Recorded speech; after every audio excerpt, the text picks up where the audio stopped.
del cambio climático también afectan en la cuestión de la discriminación.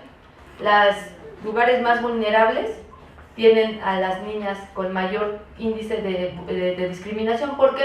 Porque si hay que recoger agua de un lugar más lejano del que siempre lo hacías porque la sequía te lo obliga, ¿quiénes van y recogen el agua? Las niñas. Entonces son las que dejan de ir a la escuela, las que tienen mayor carga de trabajo. Entonces la vulnerabilidad se centra también en las poblaciones más desfavorecidas. Luego tenemos que... Se ha aumentado el nivel de personas que viven en chozas construidas sobre terrenos precarios.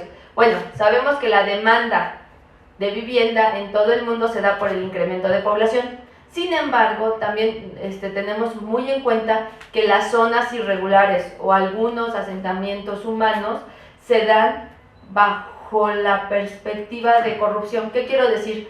Hay asentamientos autorizados por los gobiernos que están en zonas que son identificadas vulnerables. Lo ponemos en un caso muy concreto que acabamos de vivir. Todos los desastres grandes que hubo en el estado de Guerrero principalmente fueron en zonas donde en los planes de desarrollo urbano se habían detectado como vulnerables. Y aún así de que se detectaron como vulnerables o en zona de riesgo, se permitió la construcción. Y esto nos da pues que la gente viva en lugares latentes a tener algún problema por el riesgo climático, por el cambio climático. Entonces, los asentamientos irregulares promovidos por los desarrolladores y apoyados por las autoridades por motivos electorales aumentan la vulnerabilidad de los que de por sí, por su calidad, ya son vulnerables. También tenemos que el cambio climático tiene un gran riesgo en toda la humanidad por la cuestión de la agricultura. Sabemos que muchos de la actividad agrícola, y más en México, se ha perdido por el cambio de uso de suelo. Hablar de un terreno rural a un urbano, también por lo mismo, por la misma demanda de habitaciones, ha sido causa de disminución de la actividad agrícola. Sin embargo, también tenemos en esta circunstancia que hablar de que los pocos terrenos rurales que quedan, o los terrenos rurales que quedan, muchas veces son impactados por los cambios climáticos.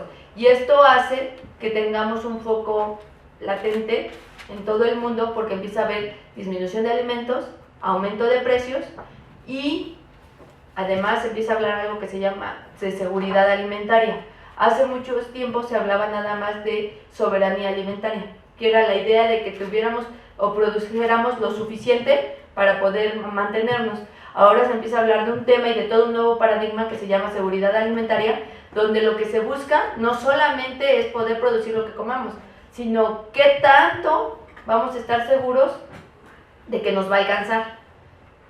Se hablaba hace unos años que una tercera guerra mundial se podría dar por el agua. Ahorita también se está planteando que una tercera guerra mundial se podría dar por los alimentos, porque la distribución de los alimentos no es uniforme en todo el mundo y además hay muchas pérdidas de cultivos en los últimos años.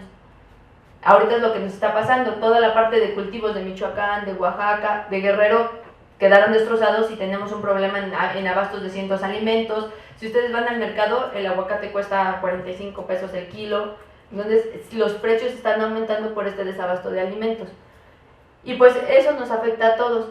Luego, la degradación del medio ambiente y los conflictos bélicos que en ocasiones se interrelacionan y refuerzan obligan a muchas personas a huir de sus hogares, destrozando así sus medios de vida, bienes, redes de apoyo, tanto familiares como comunitarias. Algunas estimaciones sugieren que habrá hasta 1.000 millones de personas que se encontrarán en esta situación en el 2050. Nosotros, como país, tenemos un fenómeno de migración a causa del desempleo. Sin embargo, no hemos llegado a estos niveles críticos que se encuentran en África, por ejemplo, de que la gente se tiene que desplazar de su hogar originario a otro lugar por la cuestión de que ya no, las sequías han sido extremas, de que ya no existen los medios suficientes para poder estar ahí. Gente de la selva en Brasil que tiene una cierta forma de vida y que por la depredación de la misma han tenido que salir de sus lugares. Este tipo de gente se les llama o se les empezó a llamar como refugiados ambientales. Son todos aquellos que han sido desplazados porque en el lugar donde vivían ya no son las condiciones adecuadas o el medio se ha degradado para poder vivir ahí. También esta gente es vulnerable porque sale de su lugar, de su zona de confort a otra donde es extranjero, donde tal vez no es bien recibido, donde en vez de verse como parte de la comunidad se ve como un invasor. Entonces también son gente que está en riesgo, son la gente que se va a vivir a las barrancas porque no tiene los medios suficientes para ir y construir una casa. O sea, se van como conjuntando varios elementos para crear una faja de personas que están en alto riesgo y están en vulnerabilidad total. Y casi todos los fenómenos se conjugan. Aquellas personas que son refugiados generalmente son de bajos recursos, generalmente quedan instaladas en las zonas que ya están marcadas como de alto riesgo o vulnerables. Entonces son varios factores los que se van conjugando dentro del cambio climático. Por cuarto elemento se habla sobre la crisis económica. Nuevamente hablamos de la pobreza. Si existe, los ciclos económicos, las crisis desde el 2008 se han vuelto recurrentes y la recesión realmente no ha terminado.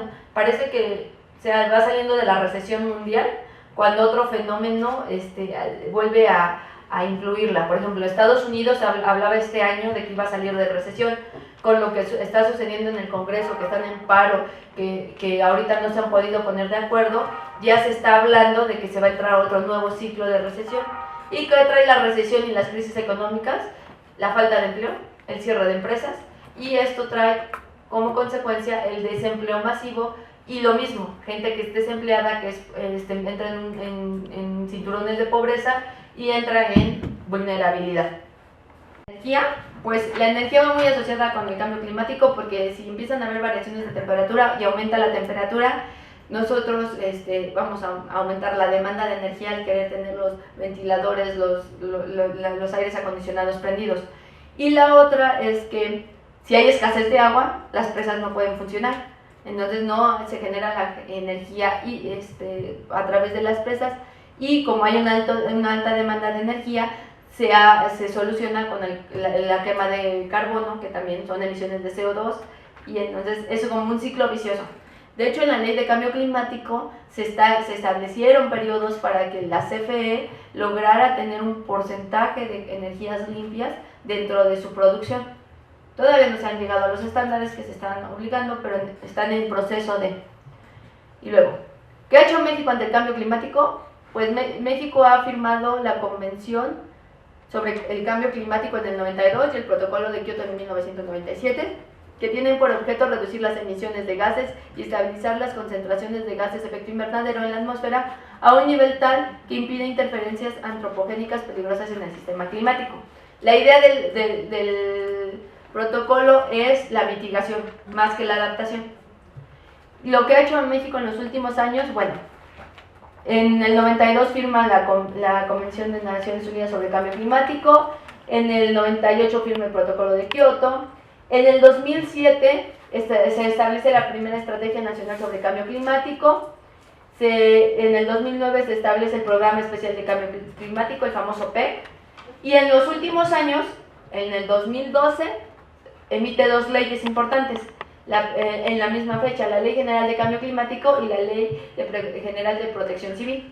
La Ley General de Cambio Climático ya nos habla del riesgo. Nos dice que el riesgo es la probabilidad de que se produzca un daño a la persona en uno o varios ecosistemas originado por un fenómeno natural o antropológico. Habla del riesgo tanto para los seres humanos como para los ecosistemas. Y nos habla de la necesidad de crear un atlas de riesgo. ¿Qué es esto? Crear un documento que sea dinámico, es decir, que se tiene que estar actualizando constantemente. Si el cambio climático es un fenómeno que está evolucionando, no puedo hacer un atlas de riesgo hoy y decir que ese atlas de riesgo me va a servir para 20 años. Entonces, por eso habla de que es un documento dinámico, que establezca cuáles son las regiones o zonas geográficas vulnerables consideran los actuales y futuros escenarios climáticos. Este atlas de riesgo debe de crearlo la federación, pero debe de ser coordinado con los estados y los municipios. Realmente sí se está creando, ustedes pueden consultar ya algunos atlas de riesgos de algunos estados